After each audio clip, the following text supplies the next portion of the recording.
Hannity, and we'll continue. Cuccinelli's next. We know you never want to miss the Sean Hannity Show. And now you never have to. Just sign up for Hannity Headlines.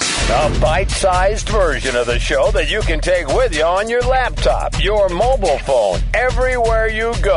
Even to your liberal in-laws' place in Vermont. Yeah. And after a few hours of that, you'll be glad you brought Sean along. To sign up today for Hannity Headlines, go to Hannity.com. Democratic candidate Terry McAuliffe is a stand-in for a national power grab by the Gang of Five. Just as the Obama administration uses federal agencies to suppress dissent and violate the civil rights of their political opponents, these extreme liberals are smearing Republicans because they have a hidden far-left agenda. The Gang of Five is bringing divisive Chicago-style politics to Virginia. McAuliffe is an embarrassment, yet he gets a free ride from the elite media because he's being propped up by the Clintons, Obama, and the Gang of Five. They will continue political smearing, spending millions to impose a New Yorker and left-wing embed on Virginia. Tell these McAuliffe puppeteers this is Virginia, and we won't let you Detroit us with taxes and debt. You will not California Virginia with regulations that kill jobs, or Hollywood our families and schools. You will not bring District of Columbia tax and spend to our state. Tell them you can't have Virginia. Fight for Tomorrow is responsible for the content of this advertising.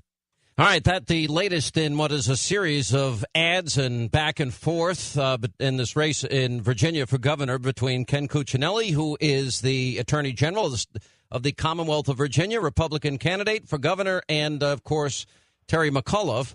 And joining us now is Ken Cuccinelli, who also is in the forefront as we've been monitoring all of the events from today. He's been in the forefront of this battle over health care. As a matter, you were right there at the beginning, sir. How are you?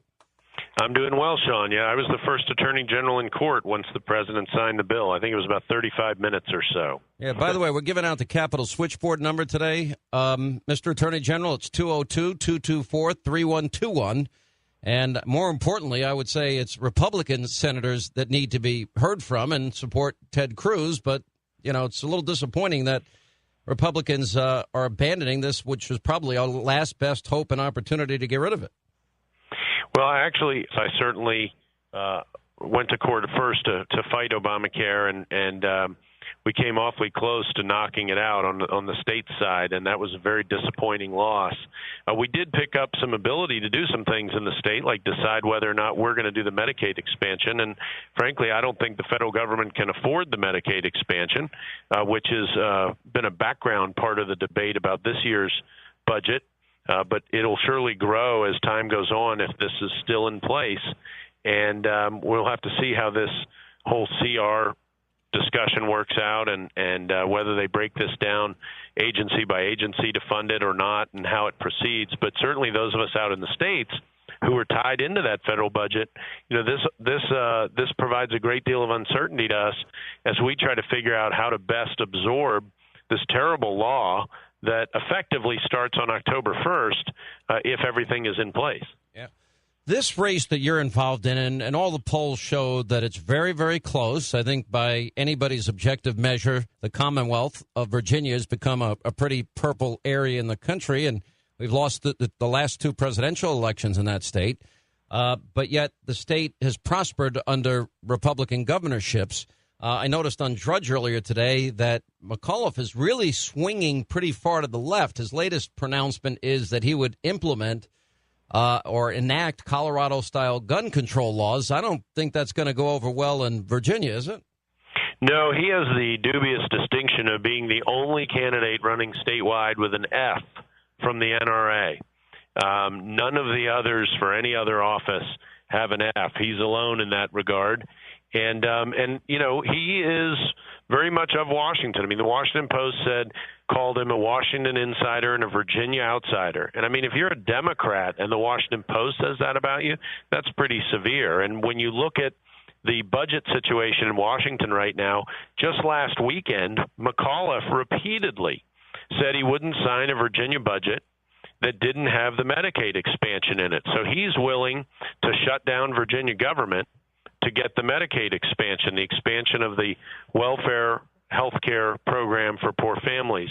That kind of confrontational politics would be new to Virginia. We see it here on the other side of the Potomac, but it hasn't been imported into Virginia. If he wins, we get Washington politics in Richmond. And I noticed these polls, there's about, I guess, a 3-point spread on average with McAuliffe having a slight advantage as of this point.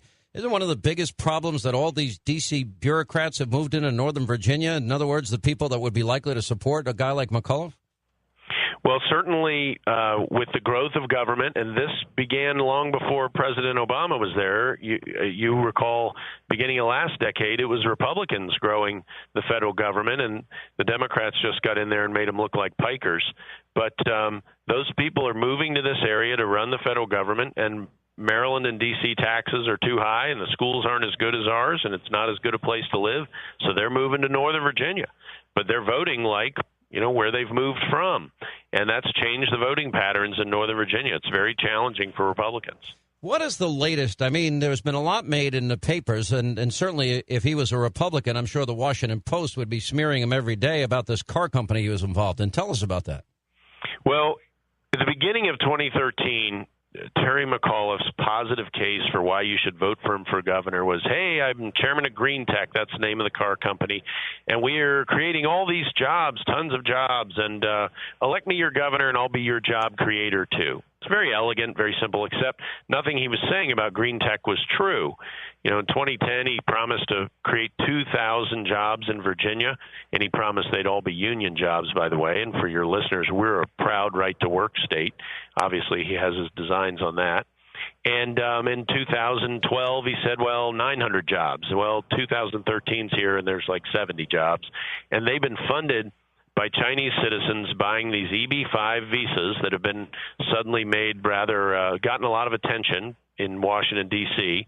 And that's how they funded this little venture, but they haven't sold anything. And so that's gone away.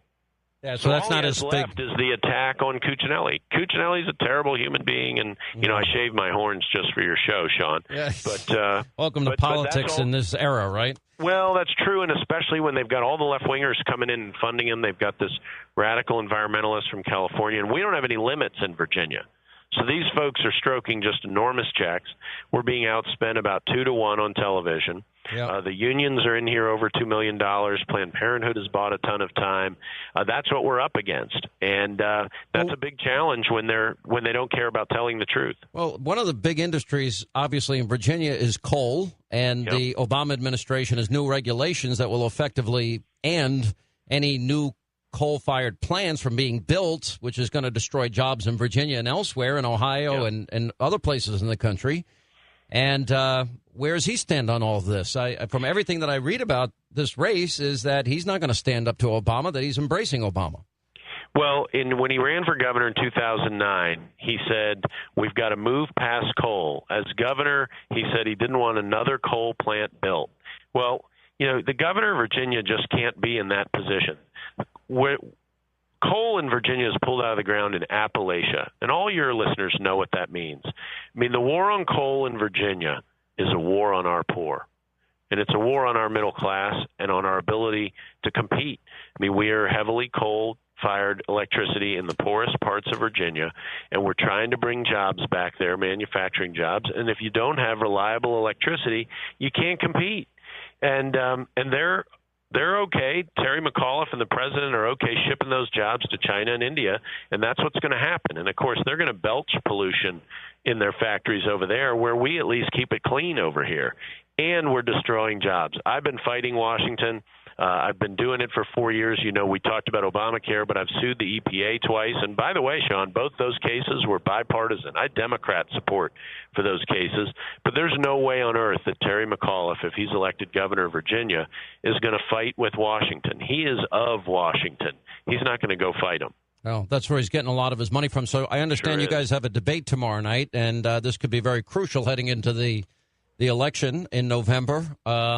Give us a preview. Well, it's only an hour long. It's 7 o'clock tomorrow night, and in Virginia it'll be on NBC. Yeah. And it's only the second debate that we've had. He has avoided debating me, and he's paying a bit of a price for that because people are realizing that he doesn't have substance. He isn't prepared to be governor, and as I tell people, it's really not a very good entry-level job. So what is his? I mean, he's basically been Bill Clinton's money man all these years. He hasn't never been elected to office. I mean, so what is his claim to having the right to be governor of the Commonwealth?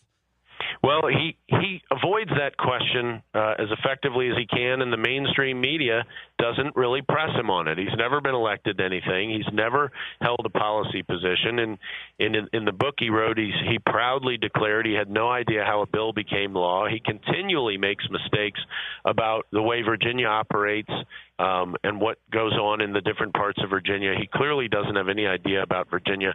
They're trying to buy this election on the left just by smearing me as a conservative and bringing in a ton of left-wing money from out of the state.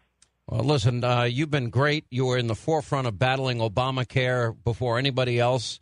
I wish you all the best in this race. We're going to have you back on the program, and I would also like to invite you to debate Terry McAuliffe on this program, and I'll give you. Well, I'd be happy to do it. Yeah. So, I mean, you're very welcome to come on, and if Terry wants to come on and discuss it, then he can, but I somehow suspect he may not. We'll see.